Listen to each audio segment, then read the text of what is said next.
A landmark moment in American history. President Biden just back from the Geneva summit with Vladimir Putin, about to make Juneteenth a national holiday. This comes just 2 days before June 19th, recognized as the day the last enslaved black people were freed in Texas in 1865 in the wake of the Civil War.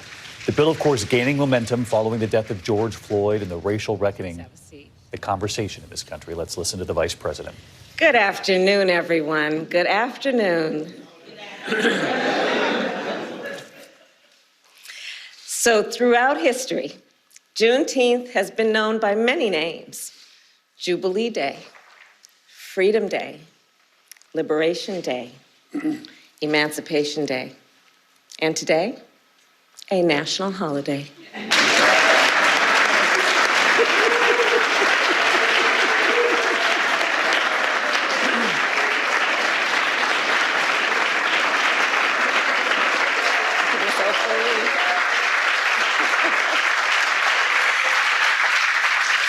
And looking out across this room, I see the advocates, the activists, the leaders who have been calling for this day for so long, including the one and only Miss Opal Lee.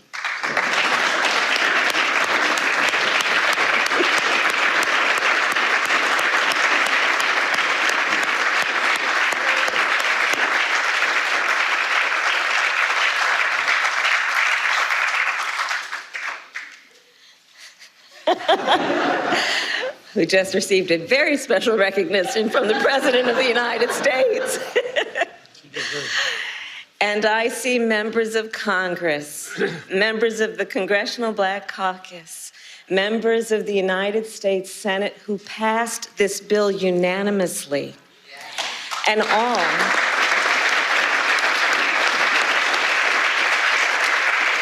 all of whom collectively were responsible for delivering this bill to the president's desk. And I thank you all. We thank you all, your nation. Thanks you all. And you know, when we establish a national holiday, it makes an important statement. National holidays are something important. These are days when we as a nation have decided to stop and take stock, and often to acknowledge our history. And so as we establish Juneteenth as our newest national holiday, let us be clear about what happened on June 19th, 1865, the day we call Juneteenth. Because you see, that day was not the end of slavery in America. Yes, on that day, the enslaved people of Galveston, Texas, learned that they were free. But in fact, 2.5 years earlier, the Emancipation Proclamation ended slavery in the Confederacy. So think about that. For more than 2 years, the enslaved people of Texas were kept in servitude. For more than 2 years, they were intentionally kept from their freedom. For more than 2 years. And then on that summer day, 156 years ago, the enslaved people of Texas learned the news. They learned that they were free, and they claimed their freedom. It was indeed an important day.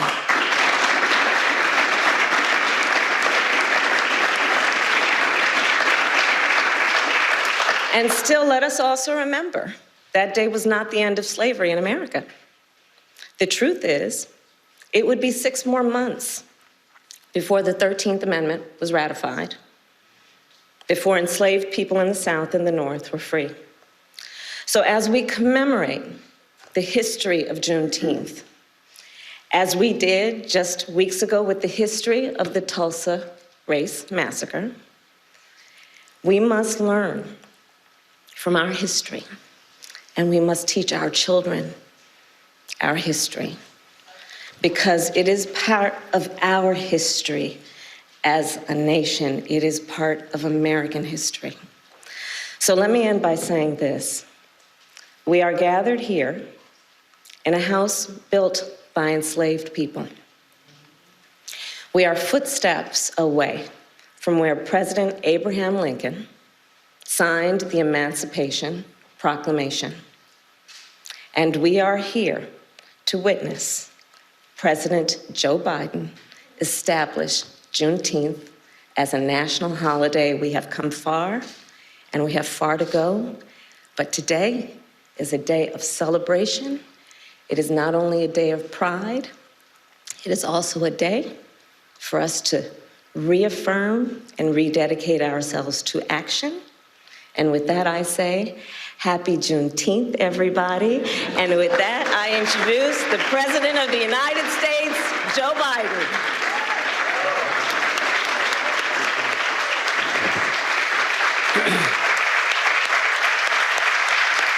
Thank you.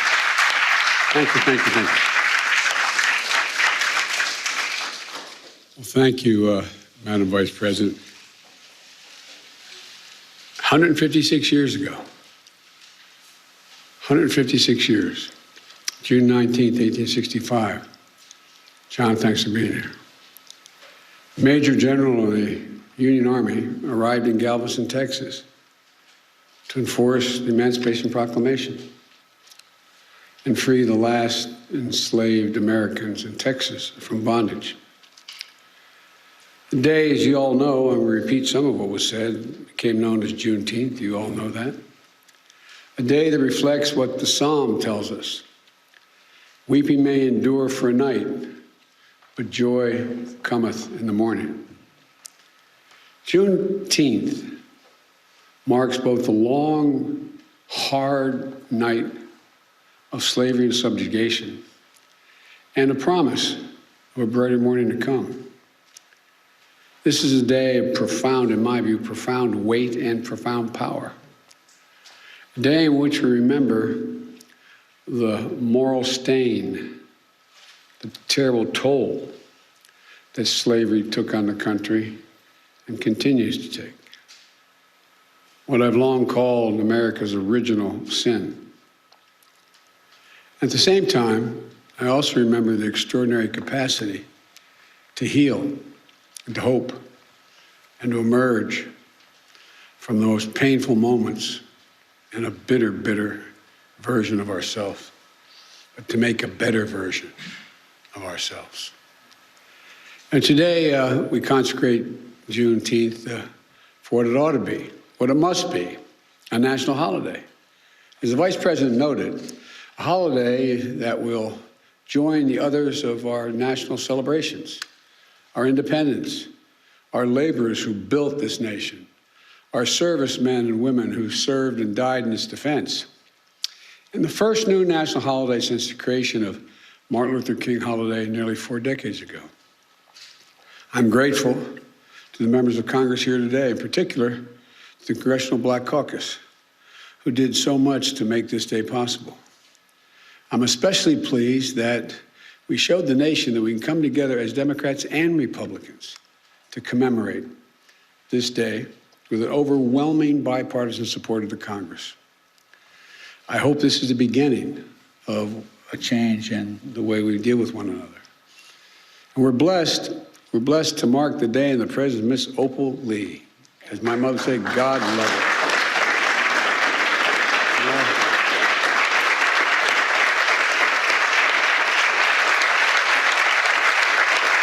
I had the honor of meeting her in Nevada more than a year ago.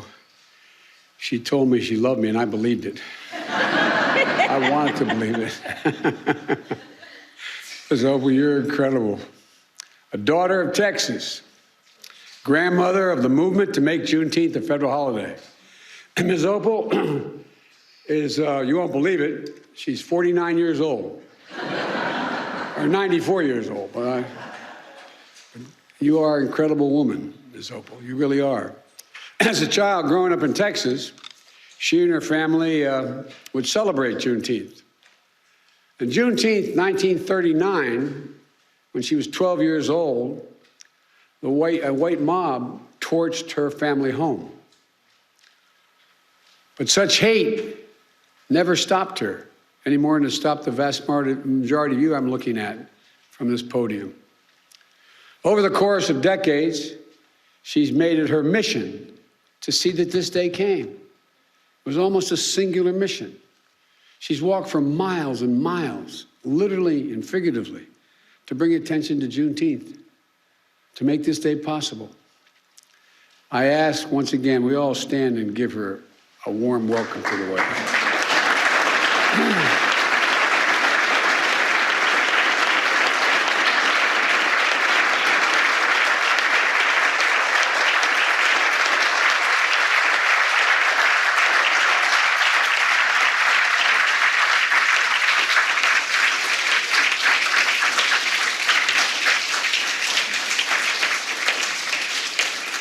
As they still say in the Senate, and I said for 36 years, if you excuse me for a point of personal privilege, as I was walking down, I regret that my grandchildren aren't here, because this is a really, really, really important moment in our history. By making Juneteenth a federal holiday, all Americans can feel the power of this day and learn from our history and celebrate progress and grapple with the distance we've come, but the distance we have to travel, Jim. And I said a few weeks ago, marking the 100th anniversary of the Tulsa Race Massacre, great nations don't ignore their most painful moments. Great nations don't ignore their most painful moments. They don't ignore those moments in the past. They embrace them. Great nations don't walk away. We come to terms with the mistakes we made. And in remembering those moments, we begin to heal and grow stronger. The truth is, it's simply not enough just to commemorate Juneteenth. After all, the emancipation of enslaved Black Americans didn't mark the end of America's work to deliver on the promise of equality. It only marked the beginning. To honor the true meaning of Juneteenth, we have to continue toward that promise, because we've not gotten there yet. The Vice President and I and our entire administration and all of you in this room are committed to doing just that. That's why we've launched an aggressive effort to combat racial discrimination in housing. Finally address the cruel fact that a home owned to this day by a Black American family is usually appraised at a low rate for a similar home owned by a white family in a similar area. That's why we committed to increasing Black home ownership, one of the biggest drivers of generational wealth. That's why we're making it possible for more Black entrepreneurs to access capital, because their ideas is good, they lack the capital to get their fair share of federal contracts so they can begin to build wealth. That's why we're working to give each and every child 3 and 4 years of age, not daycare, but school, in a school. That's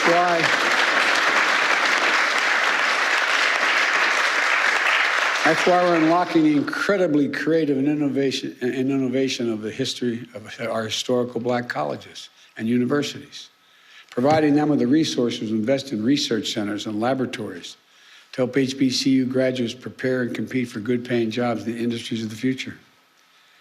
Folks, the promise of equality is not going to be fulfilled until we becomes real in our schools and on our main streets and in our neighborhoods. Our healthcare system, and ensuring that equity is at the heart of our fight against the pandemic.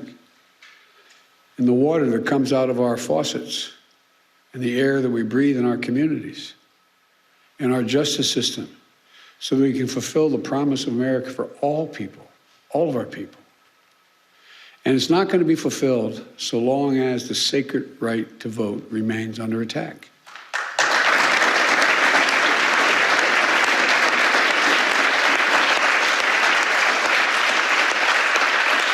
We see this assault from restrictive laws, threats of intimidation, voter purges, and more. An assault that offends the very democracy, our very democracy. We can't rest till the promise of equality is fulfilled for every one of us in every corner of this nation.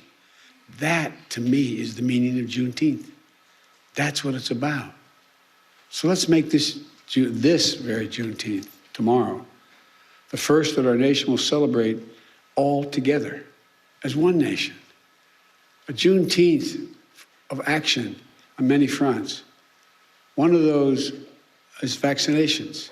Tomorrow, the Vice President will be in Atlanta on a bus tour helping to spread the word like all of you have been doing on life-saving vaccines.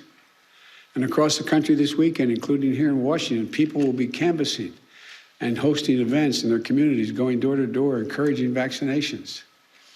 We've built equity into the heart of the vaccination program from day one, but we still have more work to do to close the racial gap in vaccination rates. The more we can do that, the more we can save lives. Today also marks the 6th anniversary of the tragic deaths at Mother Emanuel Church in Charleston, South Carolina. A killer, motivated by hate, intending to start a race war in South Carolina. He joined his victims in a Bible study class. Then he took their lives in a house of worship. It's a reminder that our work to root out hate never ends, because hate only hides. It never fully goes away, it hides. And when you breathe oxygen under that rock, it comes out. And that's what we must understand, that Juneteenth represents not only the commemoration of the end of slavery in America more than 150 years ago, but the ongoing work to have to bring true equity and racial justice into American society, which we can do. In short, this day doesn't just celebrate the past. It calls for action today. I wish all Americans a happy Juneteenth. I'm certainly in a moment, going to sign into law, making it a federal holiday. And I have to say to you, I've only been president for several months, but I think this will go down for me as one of the greatest honors I will have had as president. Not because I did it, you did it. Democrats and Republicans. But it's an enormous, enormous honor. Thank you for what you've done. And by the way, typical of most of us in Congress and Senate, I went down the other end of the hall first and thanked your staffs, because I know who does the hard work.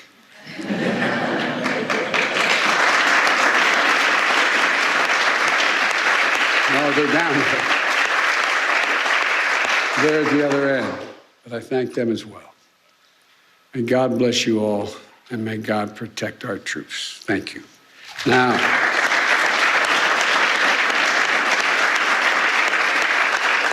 I'd like to invite up, while I sign, Senator Tina Smith, Senator Ed Markey, Senator Raphael Warnock, Senator John Cornyn, Whip John Clyburn, Representative Barbara Lee,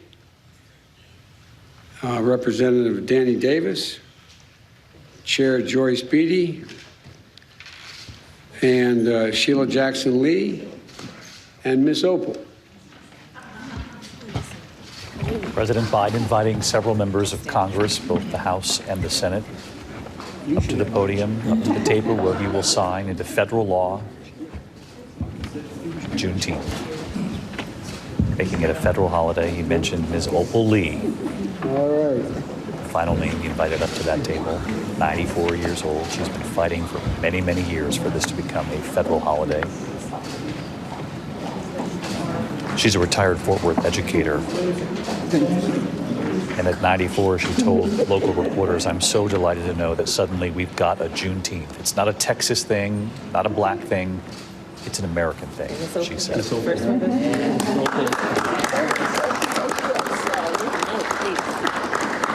Handing her the pen there. Also not lost on us, the significance of the Vice President holding Opal Lee's hand. Vice President Kamala Harris beginning the comments in the East Room of the White House there. The first woman vice president, but the first vice president of color, marking this historic day in our country. And as the president signs the bill, we took note of who he said he regretted not having in that room with him, his grandchildren. He said, because this is a day when all Americans can learn part of our history, the distance that we have come, and he said the distance we must still travel. Hi, everyone. George Stephanopoulos here. Thanks for checking out the ABC News YouTube channel. If you'd like to get more videos, show highlights, and watch live event coverage, click on the right over here to subscribe to our channel. And don't forget to download the ABC News app for breaking news alerts. Thanks for watching.